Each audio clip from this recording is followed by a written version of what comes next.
தித்திக்கும் இனிய சுவையில் இன்றைய மதிய விருந்து என்னென்னு பார்த்துடலாங்களா? சுட சுட தங்க சம்பா சாதங்க. இது இரவே ஊற வச்சு காலையில் மண் சட்டியில் செஞ்சேங்க. ரொம்ப ரொம்ப சுவையாக வந்திருந்தது.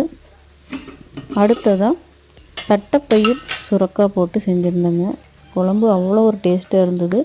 தங்க சம்பா சாதத்துக்கும் இந்த தட்டைப்பயிர் குழம்புக்கும் அவ்வளோ ஒரு ருசியாக இருந்ததுங்க. அடுத்ததாக நாட்டு முருங்கை இலை மற்றும் பூ ரெண்டும் போட்டு பொரியல் செஞ்சுருந்தேங்க.